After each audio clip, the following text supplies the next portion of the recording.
Before we begin, type in the comments where you are watching from. While you type, consider how often we overlook the origins of objects shaping our lives. We sip, chew, tap, wear, and hold countless tools and goods without thinking about who made them or where they traveled from. Now imagine discovering that many overlooked essentials actually come from distant coastlines and quiet workshops filled with dedication. This story follows David Reyes, an American content creator who moved to the Philippines after burnout forced him to reassess purpose. His move revealed an unexpected truth concerning everyday items people rarely question. David arrived in Cebu hoping to slow down. He craved warm beaches, uncomplicated schedules, and gentler living. He rented a small apartment above a bakery, bought instant coffee from a sari-sari store downstairs, and started filming casual travel vlogs. His audience enjoyed the scenery but wanted deeper content. One viewer commented that people underestimate Filipino contribution to global supply chains. Another asked him to investigate products manufactured locally that end up in homes abroad. Curiosity nudged him forward. He decided to build a documentary about items hiding in plain sight, beginning with everyday food products. His first stop was a dried fruit processing facility located just outside the city. Workers peeled mangoes, sliced them into uniform strips, soaked them in natural syrup, and dried them inside warm chambers. The factory smelled sweet and tropical. Supervisors explained that Filipino dried mangoes are shipped across continents, filling shelves from California to Dubai. David filmed the process and tasted a piece directly from the line. Tartness mixed with honeyed chew delighted him. He smiled as workers laughed at his reaction. Many foreigners eat Filipino dried mangoes without ever realizing their country of origin. Back at his apartment, he reviewed the footage and researched export data. Market reports confirmed that several major snack brands sell Filipino mango products under different labels. Some place tropical imagery on their packaging without explicitly naming the Philippines. David found that amusing and slightly mysterious. He drafted narration explaining how mango preservation became a cottage industry before scaling into a national export. His viewers responded enthusiastically. One subscriber from Canada messaged that she buys those dried fruits weekly. Another from Germany wrote that he assumed they came from Thailand. David sensed the documentary's potential unfolding.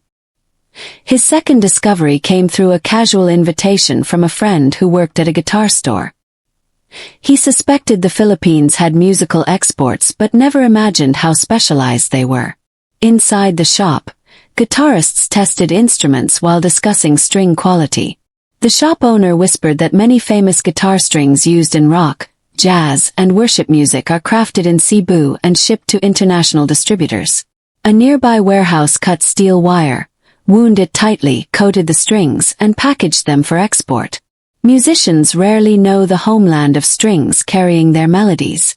David felt fascinated by that irony. He interviewed a luthier who explained that Cebu's guitar-making roots trace back centuries. Spanish influence introduced stringed instruments, but local artisans refined techniques, eventually supplying parts to global retailers. The luthier plucked a newly crafted guitar and the sound rang bright and warm. David recorded the performance and collected historical notes for accuracy. Viewers later commented that they own instruments enhanced by those strings. One said his band in Ohio uses the brand regularly. Another wrote that their church worship team in Malaysia loves the tone. David realized music binds in ways geography cannot restrict.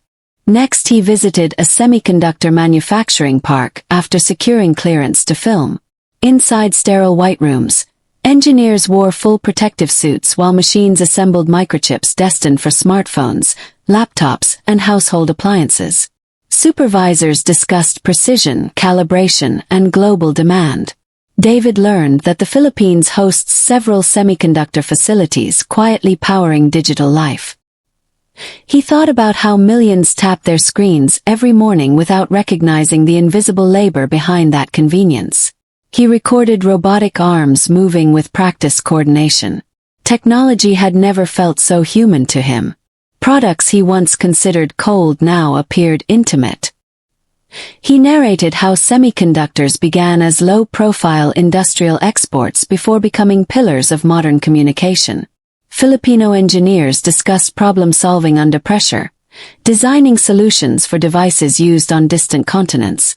One technician said he feels proud knowing his components help families video chat across borders. David paused after hearing that. A simple chip can make a grandmother smile while watching her grandchildren live online. That realization humbled him. He compiled the footage and reflected on how technology carries unseen emotional weight. Viewers praised the segment as eye-opening and unexpectedly personal. His fourth product emerged while visiting a coconut farm in Baikal. Coconut trees covered the landscape like umbrellas. Workers harvested coconuts, extracted oil, and processed ingredients for skincare products sold internationally. David toured a facility where coconut oil became lotion, soap, and hair treatments. Shelves displayed finished goods with minimalist branding intended for Western markets. Labels focused on purity, hydration, and botanical benefits. The manager explained that many boutique skincare brands source virgin coconut oil from Filipino suppliers. Consumers treasure those creams without recognizing the faraway farms sustaining them. To connect storytelling with economics, David researched how coconut products fuel both local communities and global wellness industries. He interviewed workers about employment stability and community programs funded by exports. Several families relied on the coconut sector for education and medical support. David found that meaningful. Skincare routines in London or New York quietly influence livelihoods in rural Philippines. That interconnectedness fascinated him.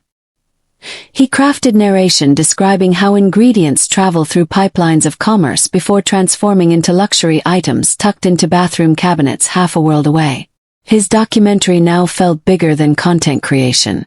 The fifth surprising export surfaced during dinner with friends. They sprinkled dried sea salt seasoning over grilled fish. David tasted it and felt impressed. His friends explained that artisanal sea salt from certain Philippine coastlines is processed for culinary brands abroad. Some restaurants in Australia, Japan, and the United States proudly feature the seasoning without mentioning its tropical origins. Curious again, David visited a salt farm. Workers evaporated seawater in shallow beds, then refined the crystals before packing them into small bags. Light reflected from the salt like crushed diamonds shimmering under sunlight. He filmed the salt harvest at sunrise.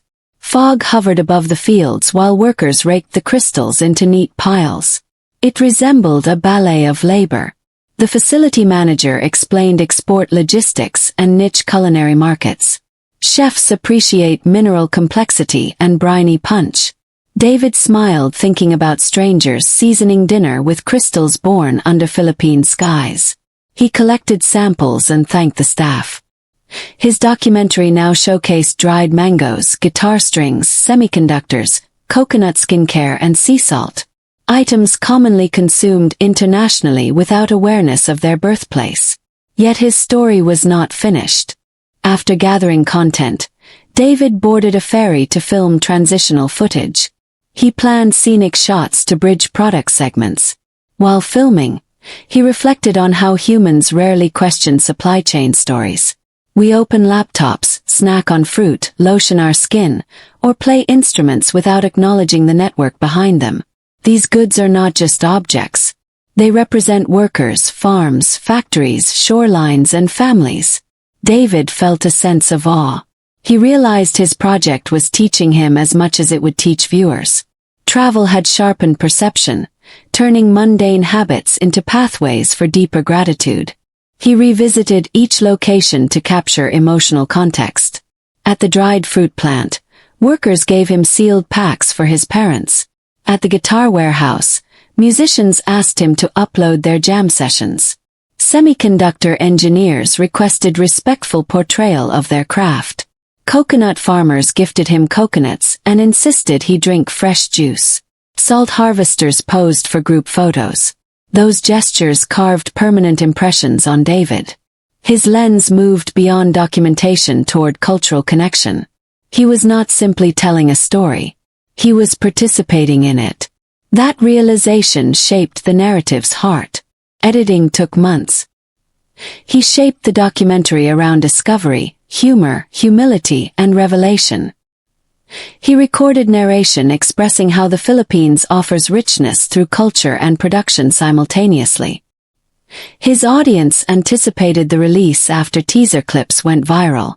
People across continents wondered if their homes contained Filipino products. Anticipation built as David polished transitions and sound design. Music blended guitars, folk instruments, and ambient ocean recordings. The final audio mix felt cinematic. Everywhere he went, people asked for updates.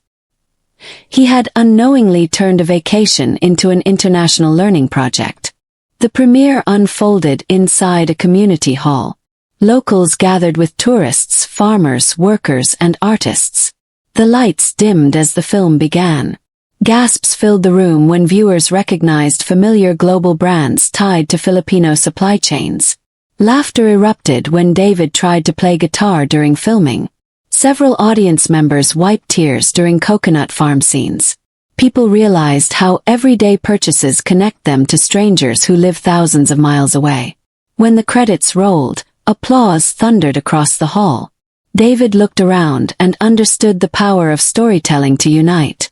International viewers uploaded reaction videos reviewing the documentary. A family from Canada displayed dried mangoes they already had in their pantry. A musician from Brazil tested the guitar strings on camera.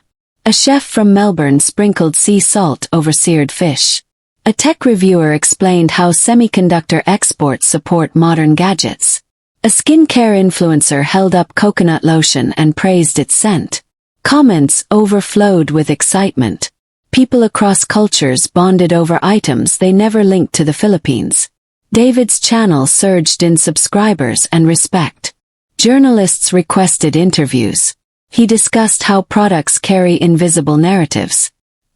He avoided sensationalism and emphasized empathy. He explained that knowing origins cultivates gratitude. Audiences appreciated that perspective. Schools screened the documentary during cultural appreciation events. Manufacturers reached out to thank him for shedding light on their industries. His favorite message came from a Filipino worker who said he finally felt seen. David responded with humility. He never expected such impact. He simply wanted to understand where things come from. Months later, he visited the salt fields again. Workers waved as he approached. He handed them a framed poster from the documentary premiere. They posed for a photograph. Wind carried the smell of seawater. It dawned on him that storytelling extends beyond audiences. It honors the hands responsible for creation. The Philippines had offered him more than scenery. It had offered him perspective, gratitude, and community. He promised to continue exploring overlooked contributions worldwide. The journey had changed him permanently. His final narration summarized the theme. History and industry are not abstract. They are woven into fruit snacks, guitar music, computer components, skincare rituals, and seasoning sprinkled over dinner. These products connect Filipinos to millions of households that may never know their names. David stood by the shore and watched waves roll forward. He thanked viewers for watching and invited them to examine their cupboards, backpacks, and desks at home. What stories hide there waiting to be noticed? What distant workers shape their routines? Curiosity begins with a single question.